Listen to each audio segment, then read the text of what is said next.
श्री गणेशाय नमः। आज हम सुनेंगे माँ अन्नपूर्णा माता की कथा।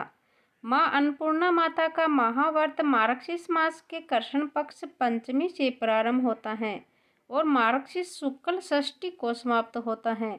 यह उत्तमोत्तम व्रत 17 दिनों का होता है और कई भक्त 21 दिन तक भी पालन करते हैं। माँ अन्नपूर्णा माता के महाव्रत की कथा। एक समय की बात है, काशी निवासी धनंजय की पत्नी का नाम सुलक्षणा था। उसे अन्य सब सुख प्राप्त थे, केवल निर्धनता ही उसके दुख का एकमात्र कारण था। यह दुख उसे हर समय सताता रहता था। एक दिन सुलक्षणा पति से बोली, स्वामी आप कुछ उद्यम करो तो काम चले।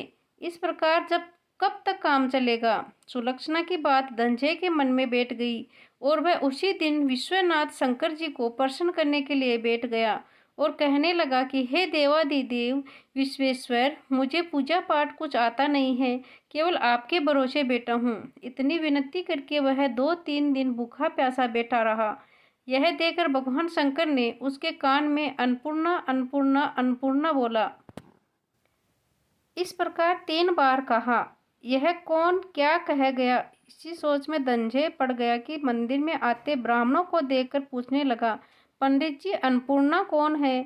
ब्राह्मणों ने कहा, तू अन्न छोड़ बैठा है तो तुझे अन्न की ही बात सूझती है, जा घर जाकर अन्न ग्रहण कर। धनंजय घर गया, स्त्री से सारी बात कही। वह बोली, नाथ चिंता मत करो, स्वयं शंकर जी ने यह मंत्र दिया है, वे स्वयं ही खुलासा करेंगे, आप फिर जाकर उनकी आराधना करो।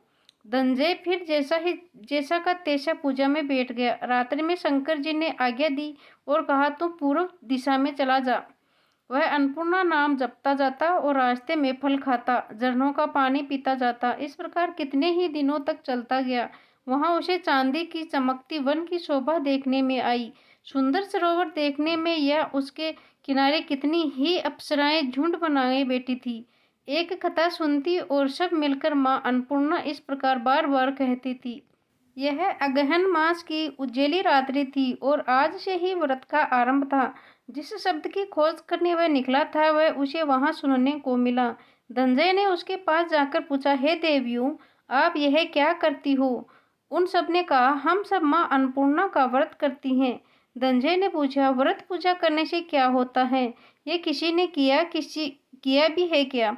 इसे कब किया जाए, कैसे किया जाए, कैसा व्रत है, मैं कैसे, इसकी क्या विधि है, मुझे भी विस्तार से बताओ। वे कहने लगे कि इस व्रत को सब कोई कर सकते हैं। 21 दिन तक के लिए 21 गांठ का सूत लेना चाहिए।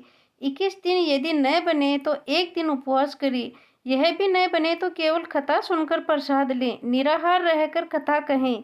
कथा सुनने वाला कोई न मिले तो पीपल के पत्तों को रख के सुपारी या घृत कुमारी वृक्ष के सामने करके दीपक को साक्षी कर सूर्य, गाय, तुलसी या महादेव को बिना कथा सुनाए मुख में दाना न डाले। यदि भूल से कुछ पड़ जाए तो 1 दिवस फिर उपवास करें।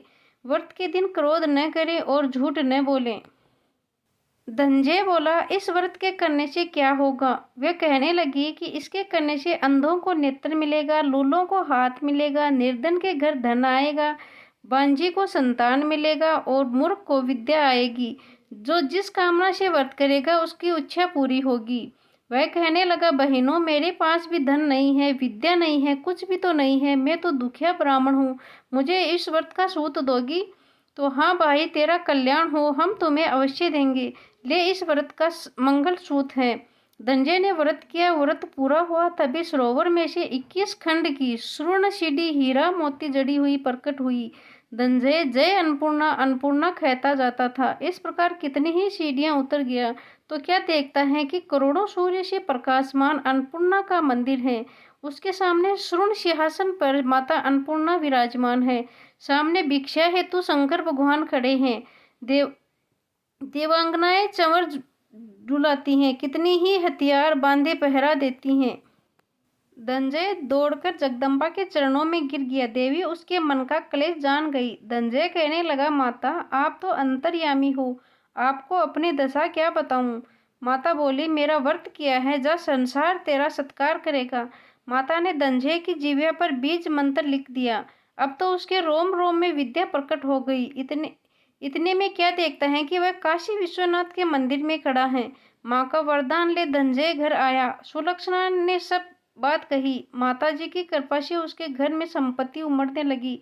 छोटा सा घर बहुत बड़ा गिना जाने लगा। जैसे शहद के छत्ते में मक्खियां जमी होती हैं, उसी प्रकार अनेक सगे संबंधी आकर उसकी बड़ाई करने लगे। कहने लगे, इतना धन और इतना बड़ा घर, सुंदर संतान नहीं तो इस कमाई का कौन भोग करेगा।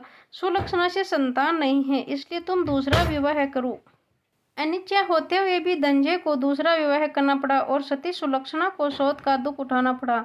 इस प्रकार दिन बीतते गए। फिर अगहन मास आया। नए बंधन से बंधे पति से सुलक्षणा ने कहलाया कि हम व्रत के प्रभाव से सुखी हुए हैं, इस कारण यह व्रत छोड़ना नहीं चाहिए। यह माता जी का प्रताप है जो हम इतने संपन्न और सुखी हैं। सुलक्षणा की बात सुनकर धनंजय उसके यहाँ आया और व्रत में बैठ गया। नई बहू को इस व्रत की खबर नहीं थी। वह धनंजय के आने की राह देख रही थी। दिन बीतते गए और व्रत पूर्ण होने में 3 दिन बाकी थे। नई बहू को खबर पड़ी। उसके मन में ईर्ष्या की ज्वाला दहकने लगी। सुलक्षणा के घर आ पहुंची और उसने वहां भगदड़ मचा दी। वह धनंजय को अपने साथ ले गई। नए घर में धनंजय को थोड़ी देर के लिए निद्रा ने आ दबाया। इसी समय नई बहू ने उस व्रत का सूत तोड़कर आग में फेंक दिया। अब तो माताजी का कोप जाग गया और घर में अकस्मात आग लग गई। सब कुछ जलकर खाक हो गया। सुलक्षणा जान गई और पति को फिर अपने घर ले आई। नई बहू रूठकर पिता के घर जा बैठ गई। पति को परमेश्वर मानने वाली सुलक्षणा बोली, नाथ घबराना नहीं, माता जी की कृपा अलौकिक है। पुत्र को पुत्र हो जाता है पर माता को माता नहीं होती। अब आप श्रद्धा और भक्ति से आराधना शुरू करो, वे जरूर हमारे कल्याण करेंगी। धनंजय फिर माता के पीछे पड़ गया। फिर वहीं सरोवर सीढ़ी प्रकट हुई। उसमें माँ अन्नपूर्णा कहकर वह उतर गया। वहां जो माता जी के चरणों में रुंदन करने लगा। माता प्रसन्न होकर के बोली, यह मेरी श्रवण की मूर्ति ले, उसकी पूजा करना, तो फिर सुखी हो जाएगा। जा, तुझे मेरा आशीर्वाद है। तेरी स्त्री सुलक्षणा ने श्रद्धा से मेरा व्रत किए हैं, उसे मैंने पुत्र दिए हैं। धनंजय ने आंखें खोली तो खुद को काशी विश्वनाथ के मंदिर में खड़ा पाया। वहां से फिर उसी प्रकार घर को आया। उधर सुलक्षणा के दिन चढ़े और महीने पूरे होते ही पुत्र का जन्म हुआ। गांव में आश्चर्य की लहर दौड़ गई। इस प्रकार उसी गांव के निसंतान सेठ के पुत्र होने पर उसने माता अन्नपूर्णा का मंदिर बनवा दिया। उसने माता जी के धूमधाम से पधारे, यज्ञ किया और धनंजय को मंदिर के आचार्य का पद दे दिया। जीविका के लिए मंदिर की दक्षिणा और रहने के लिए बड़ा सुंदर सा भवन दिया। धनंजय स्त्री पुत्र सहित वहां रहने लगा। माता जी के चढ़ावे में भरपूर आमदनी होने लगी। उधर नई बहू के पिता के घर डाका पड़ा, सब लूट गया। वे भीख मांगकर पेट भरने लगे। सुलक्षणा ने यह सुना तो उन्होंने बुला भेजा, अलग घर में रख लिया और उसके अन्न वस्त्र का प्रबंध कर दिया। धनंजय, सुलक्षणा और उसका पुत्र माता जी की कृपा से आनंद से रहने लगे। माता जी ने जैसे इनके भंडार भरे वैसे सबके भरे।